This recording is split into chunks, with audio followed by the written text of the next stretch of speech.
próximo, também ação direta de inconstitucionalidade, em que o relator desembargador Xavier de Aquino, com voto 33432, é o número 49 de ordem. Número 49 de ordem. Eu convido o doutor Yuri Ramon de Araújo, pelo presidente da Câmara Municipal de Itaquaquecetuba, a assumir a tribuna.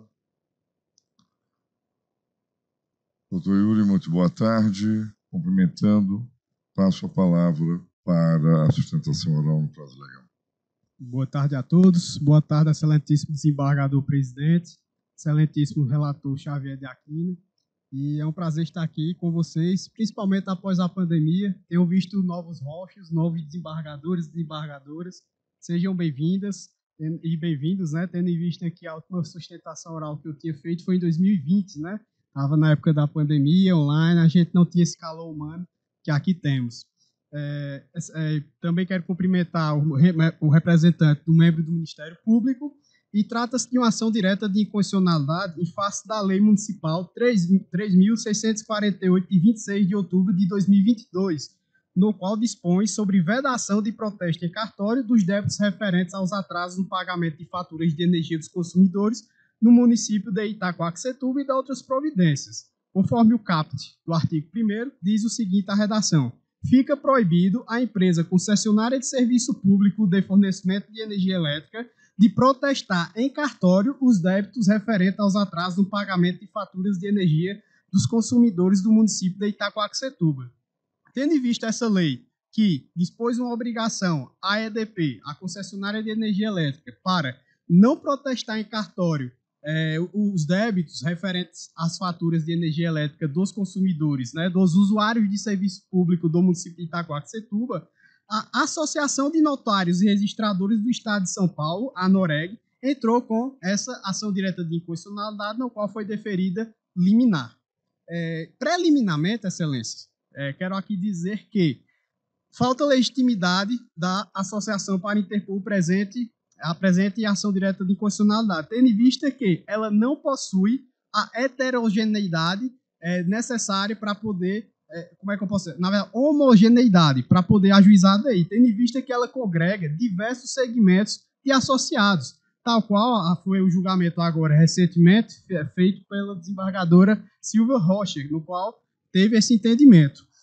No caso da autora, é marcada pela, na verdade, não é homogeneidade, é heterogeneidade, tinha confundido os termos, de sua composição, como se infere os artigos 6º, 7º e 8º do seu estatuto, conforme consta as folhas 31 e 32 do processo, que prevê o seguinte: artigo 6º, são beneméritos aqueles que, por parecer da diretoria e aprovação da Assembleia Geral em virtude de serviço de contribuições extraordinárias e relevantes à ANOREG, hajam efetivamente concorrido para a consecução das suas finalidades. Esse é um tipo de associado.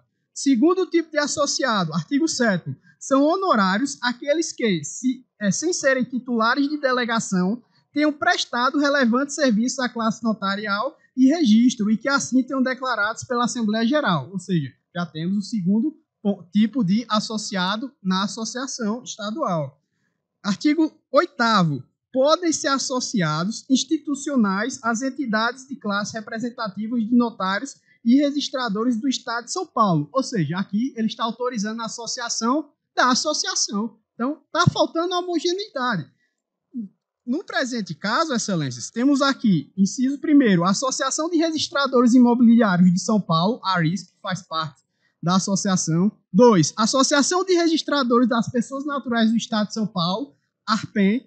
Outra, Colégio Notarial do Brasil, Seção São Paulo. Inciso 4º, Instituto de Estudos de Protesto de Títulos do Brasil, Seção São Paulo. Ou seja, já temos aí associação de associação e temos também outros membros de associados, no qual não constitui a homogeneidade necessária para a propostura da ADI. E eu falo isso com propriedade, excelências, pelo seguinte ponto. Hoje, na qualidade de presidente da Associação Nacional dos Procuradores Legislativos, né, na atuação de presidente, não admitimos associados outros que não sejam procuradores legislativos de câmaras municipais. Ora, não temos associação de associação, apenas congregamos membros de associados que sejam procuradores legislativos. Não entram procuradores municipais, não entram procuradores legislativos de assembleia, não entram outras associações, mas única e exclusivamente a associação, procuradores legislativos concursados e câmaras municipais do Brasil. E a associação que entrou com a ADI, a autora, ela não preenche esses requisitos. Inclusive, como eu já citei, agora o voto da desembargadora Silvia Rocha, recentemente, também há outro precedente desse tribunal, no qual fala que a legitimação ativa de confederações sindicais e entidades de classe pressupõe a demonstração de adequada representatividade sob o aspecto subjetivo, somente considerando a entidade de classe aquela que reúna membros que se dedicam à mesma atividade profissional e econômica. A ADI é essa de relatoria do desembargador Renato Sartorelli. Então, mais uma vez, preliminarmente, a associação não possui legitimidade, tendo em vista que admite associação, congregação de outras pessoas que não os próprios notários, os próprios tabeliões, mas sim pessoas que nem fazem parte, no qual está escrito o próprio estatuto. Além disso, a associação de associação, no qual eu citei, a Associação dos Registradores Imobiliários, que é uma associação em âmbito estadual, né, a ARISP, a Associação dos Registradores de Pessoas Naturais do Estado de São Paulo, a ARPEN, também é uma associação de âmbito estadual, e o Colégio Notarial do Brasil, seção São Paulo, que pode ser chamado de colégio, entidade ou associação, uma associação civil sem finalidades econômicas constituída em 9 de janeiro de 1951, ou seja, são associação de associações. Então, preliminarmente, essa ação não pode ser conhecida pela falta de legitimidade que a autora não detém. Ela não detém legitimidade por faltar a questão da homogeneidade nos seus associados. Inclusive, também não há demonstração de interesse jurídico no caso, porque a lei, quando criou a obrigação, ela, primeiro, não criou a obrigação para o cartório. A gente não está tratando aqui de direito cartorário. Não, não é isso. A obrigação foi dirigida à concessionária de energia elétrica. Então, qual o interesse dos cartórios de fazer esse tipo de questionamento de lei, tendo em vista que a obrigação não se dirige a ela? A obrigação se dirige à empresa concessionária. Então, o cartório não está proibido de protestar. Quem está proibido de protestar conforme a lei municipal é a própria EDP, é a própria concessionária de serviço público. E, Excelência, só para trazer um caso prático decorrente da lei, a lei foi editada porque em Itacoaxetuba, inclusive saiu o censo recentemente, nós temos uma população de 370 mil habitantes, conforme o censo que saiu praticamente hoje. E o que é que acontece? Desse total de população, conforme o ofício solicitado justamente ao cartório de Itacoaxetuba, que trata sobre o tema, tem mais de 162 mil protestos. Desses 162 mil protestos em cartório, 48 mil são de pessoas que não têm condições de pagar. Outro dia chegou na Câmara Municipal uma senhorinha no qual ela tinha 16 protestos. Então, novamente, a obrigação não está dirigida ao cartório. A obrigação não está invadindo competência de legislação estadual para tratar sobre notários, sobre tabelionato de notas, seja lá qual for o caso. Novamente, reitere-se, repise-se. A obrigação é dirigida à concessionária de serviço elétrico. Então, preliminarmente, a associação não dispõe dessa legitimidade para poder entrar com a ação direta de inconstitucionalidade.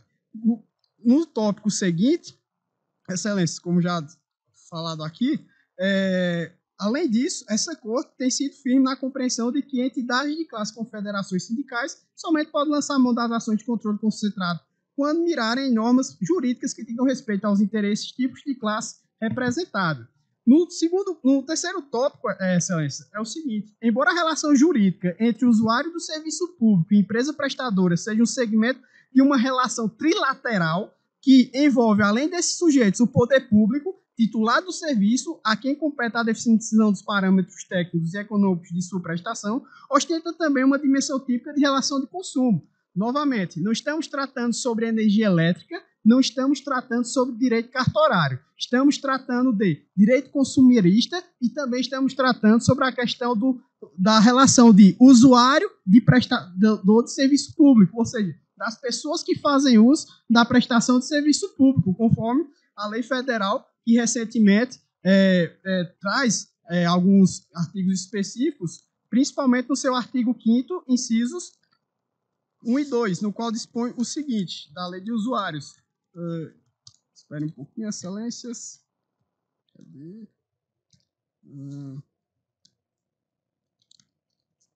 Diz o seguinte, a Lei 13.460, de 26 de junho de 2017. O usuário de serviço público tem direito à adequada prestação dos serviços, devendo os agentes públicos e prestadores de serviços públicos observar as seguintes diretrizes. Inciso 4º, adequação entre meios e fins, vedada a imposição de exigências, obrigações, restrições e sanções não previstas em lei.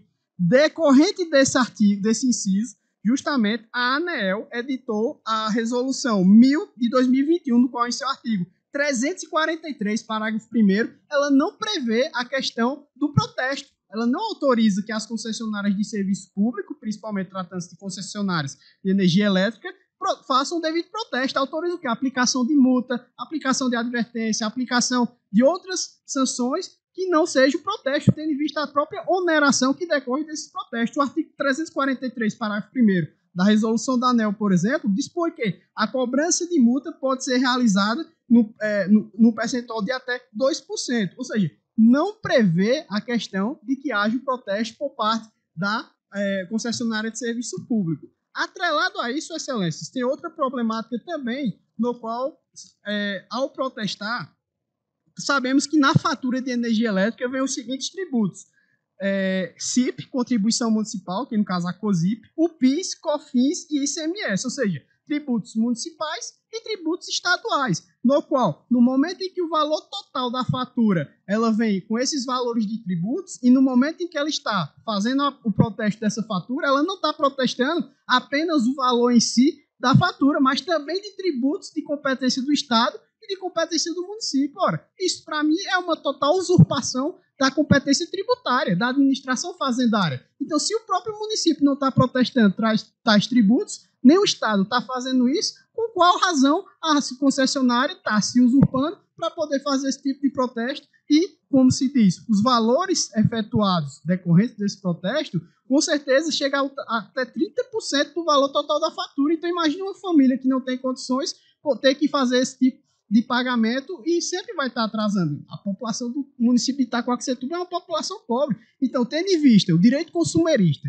tendo em vista a relação de usuários de serviços públicos, tendo em vista, inclusive, a própria relação de consumo, no qual foi recentemente alterado o CDC, no qual dispõe que a questão do superendividamento. Isso é um superendividamento decorrente desse tipo de protesto, no qual não teria legitimidade a concessionária de fazer isso. Então, repise e reitere desde o início que a lei municipal não trata de usurpação de competência estadual, porque ela não está tratando de nenhuma obrigação ou causa cartorária, não está direcionando obrigação ao cartório. Segundo ponto, ela está tratando apenas de uma obrigação para a concessionária de serviço público, na qual não traz nenhum prejuízo a ela, tendo em vista que não há custos para ela de nada, e ela, como se diz, também não está tratando de energia elétrica, que seria competência privativa da União. Não está tratando, reitere, sobre nada disso nessa lei. Inclusive, excelências, o próprio Supremo Tribunal Federal, várias jurisprudências traz sobre lei municipal. Por exemplo, no informativo 1073, lei municipal pode obrigar a substituição de sacolas plásticas comuns por sacolas biodegradáveis. Informativo 1025, é constitucional lei municipal que dispõe sobre a obrigatoriedade de instalação de hidrômetros individuais em edifícios e condomínios. Informativo 942, é constitucional lei municipal que estabelece que os supermercados ficam obrigados a colocar à disposição dos consumidores pessoal suficiente nos caixas, de forma que a espera da fila não seja superior a 15 minutos, ou seja, essa lei não está tratando de direito do trabalho, a exemplo desse julgamento, está tratando apenas de uma obrigação direcionada ao supermercado, mas não está tratando do direito do trabalho especificamente, olha, você tem que contratar, não. É uma disposição com a qual o Supremo Tribunal Federal concordou com esse tipo de exigência. Outro também, informativo 917, os municípios detêm competência para legislar sobre assuntos de interesse local, ainda que de modo reflexo tratem de direito comercial ou do consumidor, que é o caso justamente desse tipo de lei, na qual está sendo discutido aqui, é um reflexo do direito consumerista, tratando-se de superendividamento da relação usuário e concessionária de serviço público. E outro exemplo agora, que essa sim, essa lei tratou de de energia elétrica, mas foi considerada constitucional pelo Supremo Tribunal Federal. É constitucional, é estadual que proibiu o corte de energia elétrica durante a pandemia de Covid 2019. Ou seja, informativo 1012 do Supremo Tribunal Federal. Perceba, excelências, que todo o tema aqui tratado, novamente, não se trata de direito de regulamentação de energia elétrica, que seria competência da União. Não se trata aqui de direito estadual, tendo em vista que não se trata de obrigação dirigida aos cartórios, mas sim à concessionária. E o principal ponto aqui é a preliminar que aventamos, a falta de homogeneidade dos associados da autora, visto que a autora congrega outros associados que não fazem presente no contexto e sim fazem a questão da heterogeneidade e falta legitimidade para ela interpor essa ADI. Então, excelência, peço escusas, aqui me alonguei, mas é necessário trazer essa discussão aqui para vossas excelências. Obrigado e finalizo minha sustentação oral. Nós é que agradecemos. Com a palavra, sua excelência, o relator. Senhor